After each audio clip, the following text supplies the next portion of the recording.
hold on, ladies, hold on. Because we're not going to go there. Y'all, Street. hold on one second. We're going to get to that part. I'm real grown. Okay, Ms. Grown, let's go ahead and continue without any interruptions. When it's time for you to go, I will go back to you, Ms. Rowe. Yes. But for right now, please keep quiet. You're not supposed to leave your baby here, this and this and this. I'm like, he's 6 years old. He got some noodles. He got a couple of Capri Sun. I cracked the window, the fan was on, so he was good. They say I'm unfit. I fight a couple people, bust a few windows, plant some tires, and they think that I can't. Ma'am, you cannot be serious right now. Dead. Are you really serious right now? Number one, you're talking about.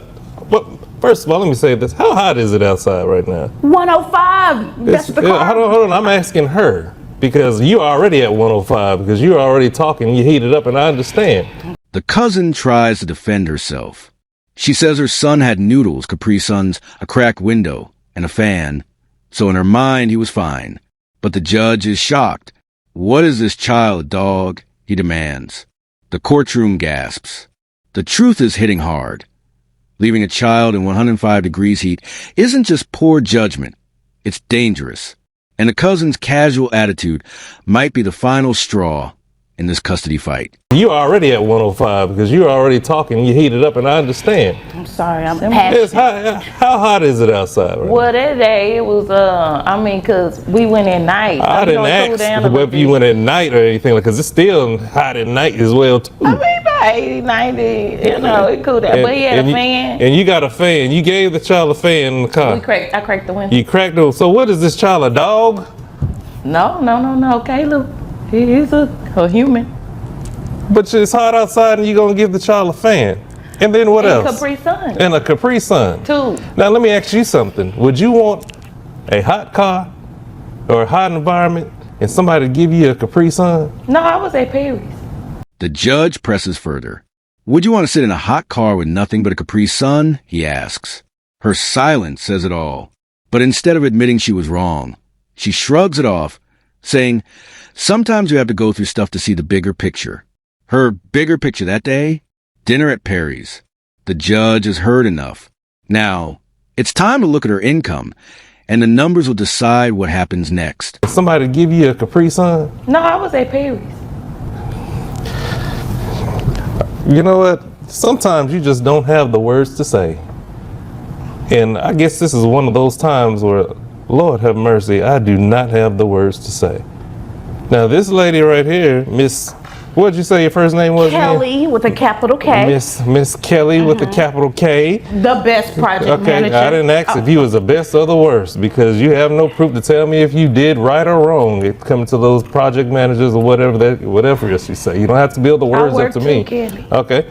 The cousin earns $65,000 a year working in insurance. The judge asks who's paying for the child's health coverage. Both women start talking at once, but the truth slips out. Kelly has been covering the boy's needs. Meanwhile, his mother contributes very little, sometimes even holding back the food stamps meant for him.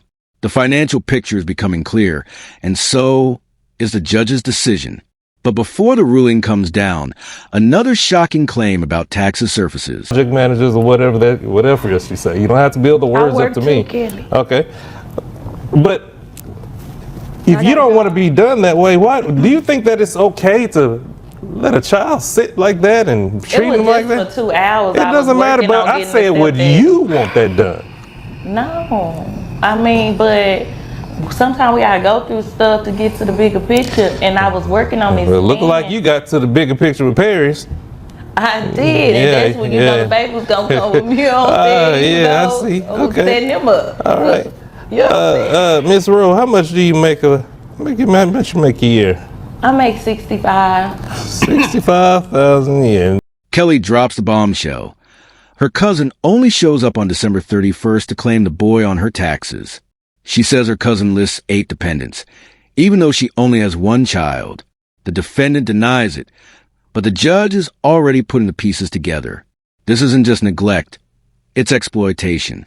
And after a welfare check confirmed the boy has lived with Kelly for a year and a half, the court's patience is running out. I make 65. 65,000 a year. And doing what again? I work for insurance. Insurance. And insurance, yeah, this But costs I'm somebody trying else. to bag a baller. All right, so before I do anything else, quick question, because I almost forgot. So who pays the health insurance for this child? I do. Okay, both y'all can't say that at the same time. So I'm the mama. I pay. It comes out of my check, $350. I love my baby. if all you've been talking about is pork chops. Your Honor, I can tell you probably been eating a lot of pork chops. Yes, but can you do what? She says she loves her baby. Yeah. The only time she comes around. After 18 months of Kelly raising Caleb without a dime of support, the judge makes it clear that ends today. With the cousin's $65,000 income, there's no excuse. The court does the math. $1,043 per month flat. No more games, no more delays. But before bringing down the gavel, the judge delivers a tough lesson about what real parenting means. One this cousin won't soon forget. She says she loves her baby. Yeah. The only time she comes around is December the 31st to get his social so she can file him on the taxes. She's trying to get a come up. A come up. She lies, Judge. She puts 8 dependents. She got 1 kid. And so you're paying they're paying you obviously $65,000 for your income. Are you paying your cousin anything for keeping this child and taking care of this child? What I'm paying for? She barely will give me the food stamp. She get $1,500 in the food Okay, stamp. I see where this is going I want now, my man. baby back. Okay, yeah, there's everything. You think the world just revolves around you, because I cannot believe what I'm hearing right now. The judge's tone is firm. If you truly wanted your son back, it wouldn't have taken this long. You don't get to eat pork chops and caviar while someone else raises your child for free. The message is sharp. Parenting is about sacrifice, not convenience. Case closed. The women leave the courtroom, but the words linger. A reminder to everyone. If you bring a child into this world, it's your responsibility to care for them. Like, comment, and subscribe if you agree every child deserves more than empty promises. You think the world just revolves around you, because I cannot believe what I'm hearing right now. So this is what we're going to do. And it's obviously that, yeah, you are going to be paying something. I mean, you make $65,000 a year. Barely. Okay. So how long have you had the child? What's his name? Caleb. Caleb, correct. Caleb has been with us about 1.5 years. A year and a half. Yes, because thank God they did a welfare check. And you haven't received anything for a year and a half. Absolutely not, but sorry excuses. Hold on. It's not here to insult. I'm just asking questions. A year and a half, you haven't received anything. Barely. Okay. The judge leans forward. Caleb has lived with Kelly for 1.5 years, ever since the welfare check exposed the truth. In all that time, she hasn't received a single payment from his mother. With an income of $65,000 a year, the judge decides she will pay something. But before setting the amount, he asks the key question. Why is the mother suddenly demanding her son back? The answer could change everything. You haven't received anything. Barely. Okay. Obviously, this child is going to need to be taken care of, because, everything in life is just ain't free. You just can't drop your child off and let somebody else take care of it. I didn't drop him off. She's taking care of your child. I want him back. She's taking care of. Okay, so how come you just now coming to court and saying that you just want him back? What happened to the past year? I've been saying I want him back.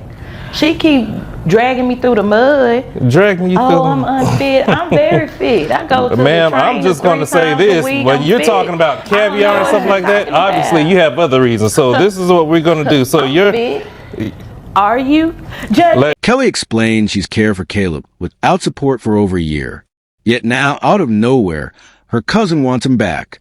The judge asks, why now after all this time? The mother insists she's been asking all along, but accuses Kelly of dragging her down. Tension rises in the room. The judge can feel there's more to the story, hidden motives, unspoken truths, and soon the financial stakes will be fully revealed. Are you?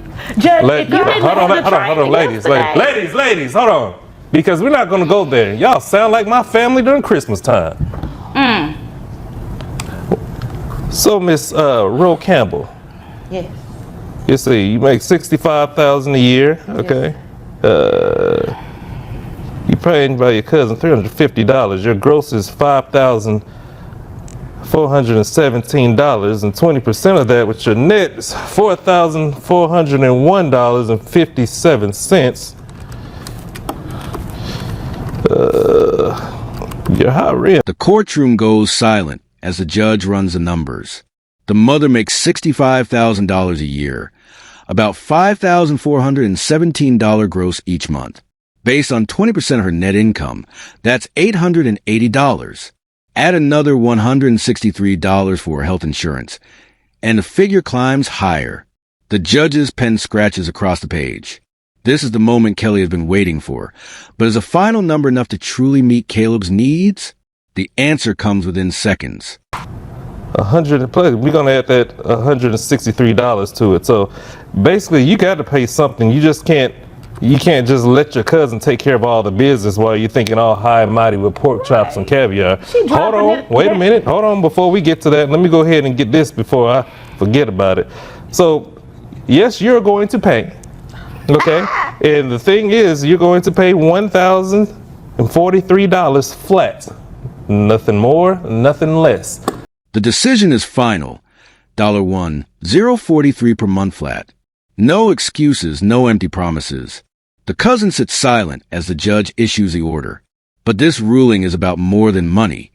It's a clear message that responsibility can't be avoided. The room feels heavy with the weight of that truth. And before ending the session, the judge delivers one last reminder about what it means to be a parent. Flat.